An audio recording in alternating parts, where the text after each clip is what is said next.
It wasn't. It's the future.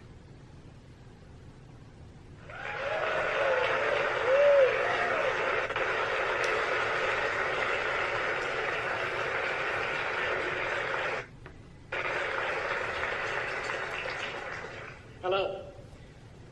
Hi. Today I want to challenge you. I want to challenge you to answer a question. The good news for you is that this question is actually simple. The words in the question are actually simple. The bad news is for thousands of years, people have been trying to answer this very same question for themselves. People have dedicated their lives to this question. They fought for this question, and sometimes they've given their lives in defense of this question. And the question is this: what does freedom mean to you? And I'm not talking about like a dictionary definition of freedom, right? I'm not talking about an academic or even an intellectual discussion about what freedom is. I'm talking about what does it mean to you? What does it mean in your own life?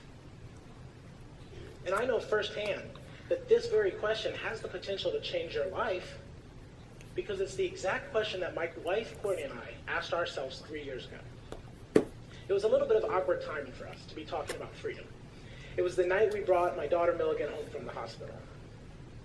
As new parents, we struggled for 30, 45, whatever minutes it was to try to get her to go to sleep in her new crib.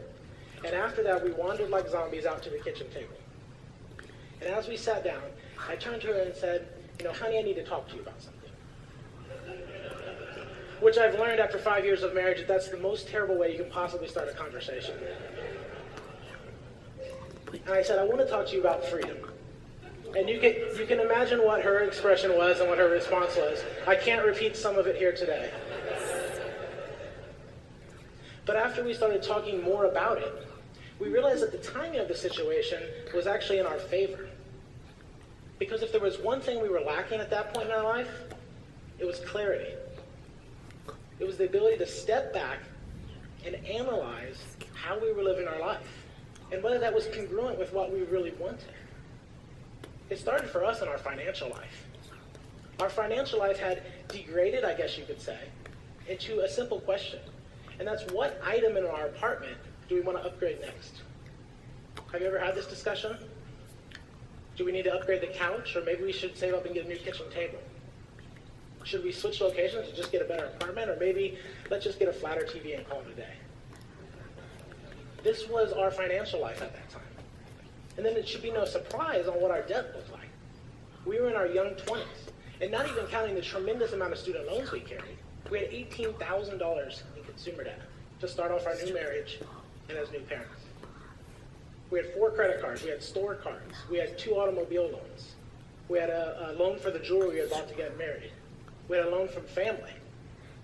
I used to joke that we were collecting loans, and we had one of everything except for a mortgage. And guess what? We were house shopping. It was the most hectic time in our life. I had just started a new business. I was working 80 hours a week. Courtney had just graduated college. She was starting a classroom as a new teacher. I mean, there couldn't have been a more hectic time in our life. And we were shopping for a mortgage? This didn't make sense. And as I stepped back and was given that clarity that night for bringing Milligan home, I saw it was because that was the next item on the script that we were living our life by. And it wasn't a script that we chose. It was a script that chose us. It chose us because we were unwilling to answer this question for ourselves. If you're not willing to answer this question in your life, there's somebody, a company, a person, a government, an entity that will be more than happy to answer this question for you. And you'll wake up one day and realize that you're living life just based on a script. It goes a little something like this, and see if you guys can relate. Like in elementary and middle school, we're taught how to be taught, right? We learn how to learn better. But we go on and we go to high school where grades start to matter. And if you get good grades through high school, you get to have the privilege of going tens of thousands of dollars in debt to go to college. In college, you do a lot of stuff. And at the end of college, hopefully you get this degree, this piece of paper, and with that comes the promise of job security, of a steady, decent paying job. After that, with that job, you can get an apartment filled with stuff, and if you weren't able to attract a mate in college, you surely can now with your apartment full of stuff. 2 to 3 years later, you may have some kids, you may get a promotion, upgrade to a house, and you continue this cycle for the next 30 to 40 years of your life until you reach the promised land. Retirement, when all your hard work pays off. Now, there's nothing inherently wrong with this script, unless you don't want it. And we recognize at that kitchen table that we were living life based on this default script, and we did not want it. So we said, what do we want? And that took some time to explore. But we figured out that we wanted a clean slate. We wanted to wipe away all the crap that was in our life, that was in our apartment, all this acquisition of the next thing, the next new version. We wanted to just wipe it all away. So we were going to sell all of our stuff down to 2 backpacks, what we could carry with us. We were going to pay off the $18,000 in consumer debt that represented our most irresponsible spending. And we were going to spend a year backpacking Australia as a young family. That was our passionate goal that we set. 1 year later, my wife Courtney took this picture. This is me and my daughter Milligan. She's 3.5 now. She's 1 in this picture. We're sitting on a plane in the runway in Indianapolis, Indiana. The year between the kitchen table and this picture was a tough one. We had to analyze a lot of things and look inside at a picture of ourselves that wasn't the one we wanted people to see. It wasn't the one that we projected. We had to change a lot of habits and a lot of beliefs in order to get there. So we were able to do it. When we boarded this plane, we had 2 backpacks and full of possessions to our name. None of the $18,000 that we started with. And we were on our way to Australia. From Indianapolis, we head to Chicago. From Chicago to LA. Layover in LA, we head to Sydney. From Sydney, we went up to Cairns, Australia, which is a city that's just off the coast of the Great Barrier Reef. 28 consecutive hours of flying with a 1-year-old. I'd show you some pictures of what we looked like when we landed, but we made a marital pact that no living human would ever see those pictures. But I will show you one more picture from our travels. I like to just sit up here and show you a slideshow, but I'm just going to show you one more. It's this one. Also, again, taken by my wife, who you can see is a great photographer. This was off the coast of Townsville, 3 to 4 weeks into our trip. It's a little island called Magnetic Island. And on Magnetic Island, we were staying at a little bed and breakfast after taking a ferry to get out there. And we went on about a 30-minute hike. And through the hike, we saw wallabies running across the path. We saw a koala, mom and a baby koala in a tree. And it was like we were in a movie almost. And when we got to the top of the hike, we looked out over this isolated beach that was private. And it just really hit me. It's a feeling I haven't felt before, but it hit me like a ton of bricks. And I realized that we were living our dream. Now, don't get me wrong. There was a long list of things where we had no idea what we were doing. Even at this point, while traveling, especially with a kid, we were still learning and exploring. But for better or worse, for the ups and downs, we were the ones writing the script.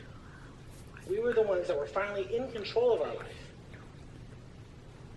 Now, I realize not everyone in this crowd wants to sell their stuff and backpack in Australia. That was our definition of freedom 3 years ago. It's even changed now. But what I do know is that you need to define what freedom looks like in your life. And you need to take steps starting today to realize that. Where does it start for most people? It starts right here, with your crap. Look at the crap. It's almost overflowing, right? It's almost overflowing into the cars that are in the driveway. And it's right now, it seems like a little bit maybe of an extreme.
how many of you have friends that have garages or spare bedrooms or junk drawers or closets that look not too far away from this? It's really not even that extreme. It's almost more of the norm.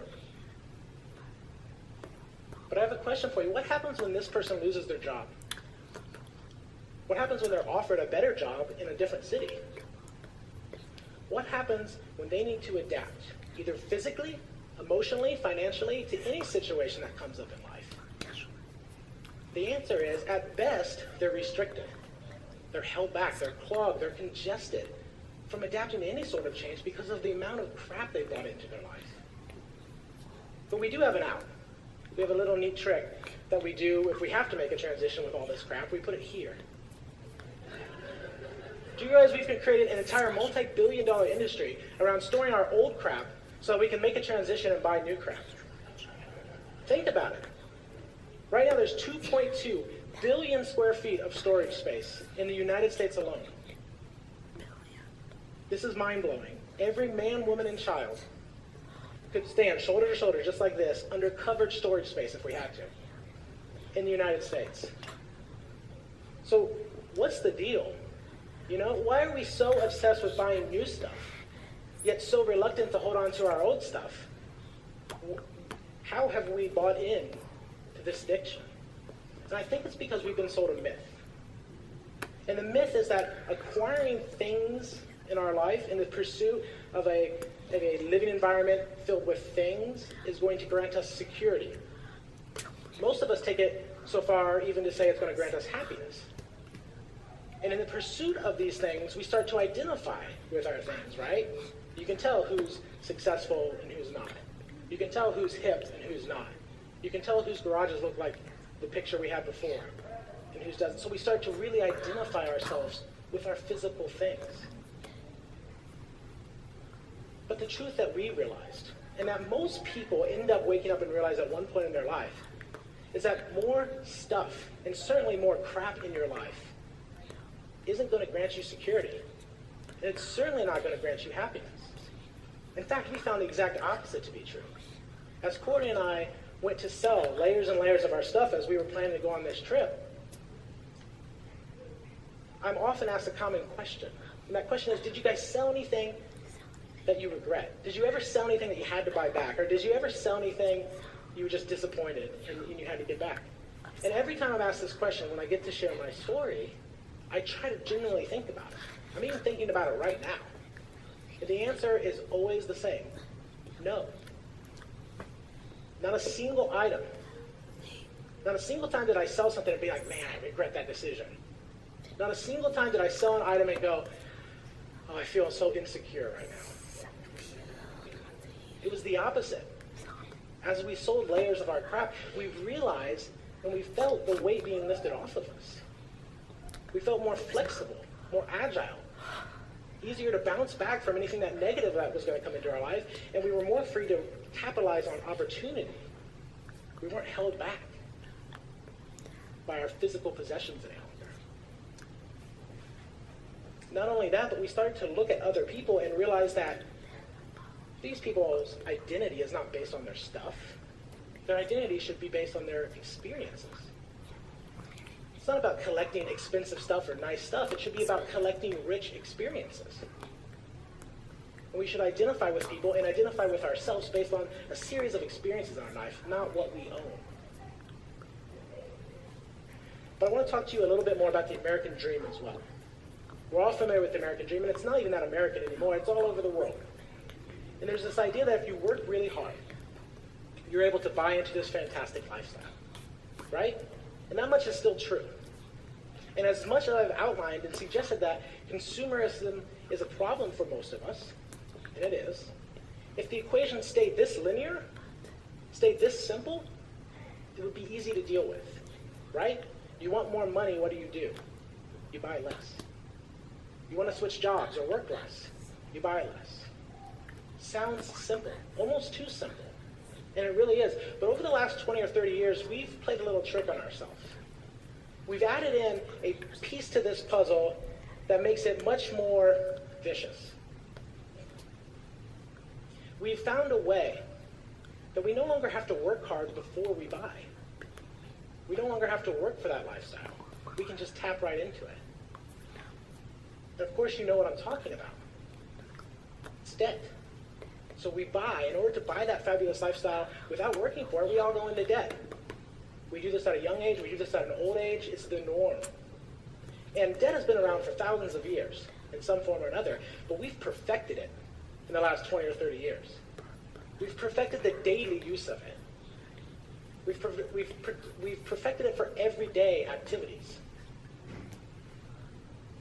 And what debt does is we're allowed to buy into that lifestyle, and our justification for this, and we're good at justifying it, is that we're going to be going to work, so we'll just buy into this lifestyle now, and then we'll pay off our debt as we work. So it keeps us going back to work. Well, that'd be great if we liked our jobs, right? Most of us don't like our jobs. In fact, most of us strongly dislike our jobs. And we don't have the flexibility to switch because we got into debt. Not only do we have to pay the bills now we have to pay our debt. So we go back working longer and harder hours at jobs we already hate. Is there a better equation for stress on the planet than spending the majority of your waking hours working a job you hate in order to pay debt from a buying decision you made years ago? It's no wonder we're stressed out. It's no wonder we're overworked. And how do we deal with that stress? There's two ways. Most of us deal with that stress. We eat and we buy. Right? We escape the daily grind by buying. We deserve it, we work hard. That's how we justify it. And some of us buy clothes, some of us buy gadgets, most of us buy vacations to warm places just to escape our jobs. But we didn't have money in the first place. That's why we're in debt. So how do we pay for this? Escape. With more debt. And you can see that this is a snowball. It's a cycle that has millions of you trapped, millions of us trapped, all over the world. My message for you today is that your life is too important to stay trapped in this cycle.